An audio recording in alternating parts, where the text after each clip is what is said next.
Hello. या व्हिडिओमध्ये आपण धूमकेतू आणि उल्का या दोन गोष्टींबद्दल बोलणार आहोत. धूमकेतू आणि उल्का हे रात्रीच्या आकाशात दिसणाऱ्या काही अद्भुत दृश्यांपैकी आहेत.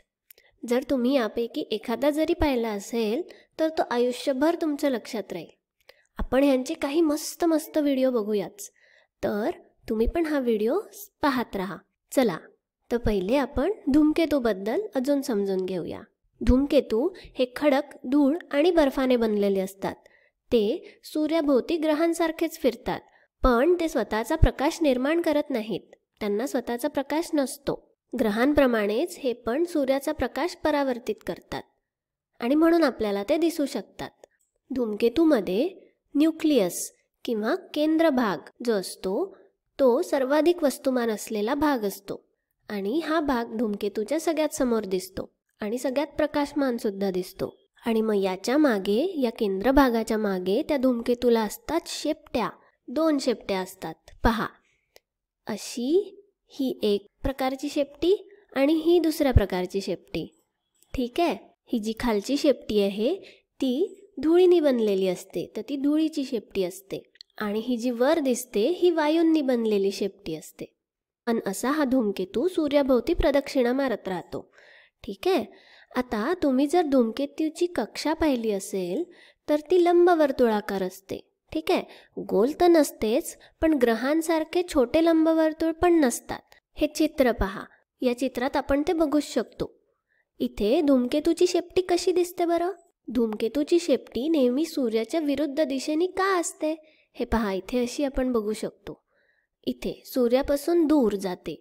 प्रत्येक ठिकाणी धूमकेतू कुठेही असला तरी त्याची शेपटी सूर्यापासून दूर जात असते. असं का बरं? मग याचं कारण असं आहे की सूर्याच्या उष्णतेमुळे धूमकेतूमधला बर्फ वितळतो आणि वायुरूप होतो, ज्यामुळे मग शेपट्या तयार होतात.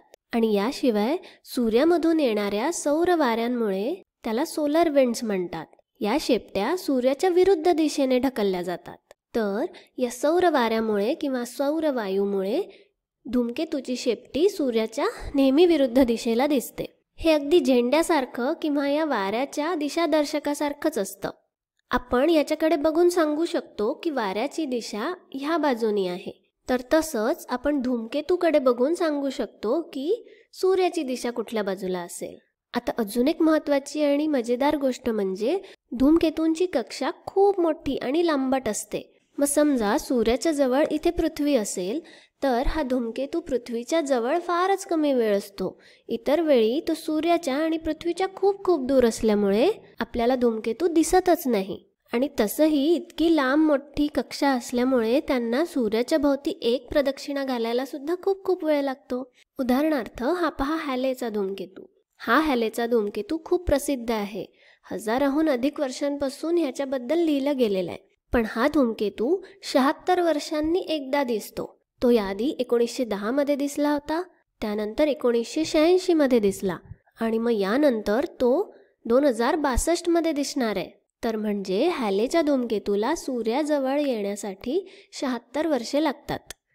आणि इथेही तसंच 76 वर्षांनंतर तो आता आपल्याला दिसेल. हॅलेचा धूमकेतू आपण आपल्या आयुष्यात एकदा किंवा कधीकधी 2दा बघू शकतो. पण अनेक धूमकेतूंना 300 किंवा 400 वर्ष लागतात. ते आपल्याला कधीच दिसणार नाही असंही होऊ शकतं. आणि म्हणून हा हॅलेचा धूमकेतू इतका प्रसिद्ध आहे. आता अलीकडेच बघायला मिळालेल्या एका धूमकेतूचं उदाहरण तो म्हणजे निओवाईस धूमकेतू. हा धूमकेतू 2020 साली दिसला होता आणि तो फार सुंदर होता.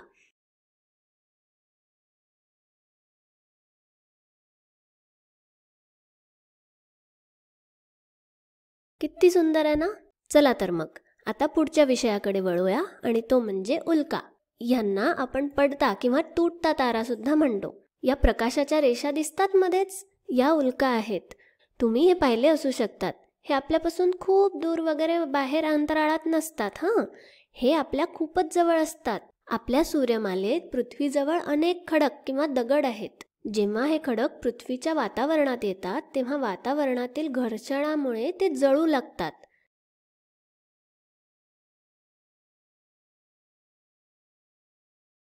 उल्का हे अंतराळातील खडक असतात जे पृथ्वीच्या वातावरणात प्रवेश करतात आणि हे जळणं म्हणजेच त्या रात्री आकाशात दिसणारी प्रकाशरेखा.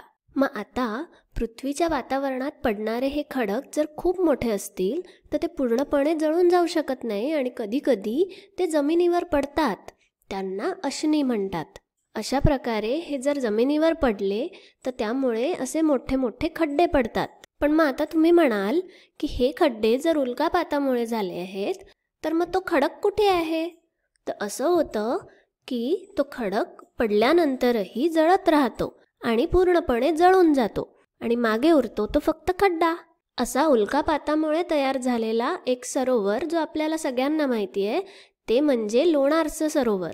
खूप वर्षांपूर्वी उल्कापात झाल्यामुळे हे मोठं सरोवर तयार झालं आणि मग कालांतराने त्या खड्ड्यामध्ये पाणी जमा झालं आणि आता ते खाऱ्या पाण्याचं सरोवर म्हणून ओळखलं जातं. तर अशा प्रकारे या व्हिडिओमध्ये आपण उल्का आणि धूमकेतू यांच्याबद्दल माहिती घेतली आहे. आता अलीकडेच बघायला मिळालेल्या एका धूमकेतूचं उदाहरण तो म्हणजे निओवाईस धूमकेतू. हा धूमकेतू 2020 साली दिसला होता आणि तो फार सुंदर होता. हा त्याचा व्हिडिओ पहा.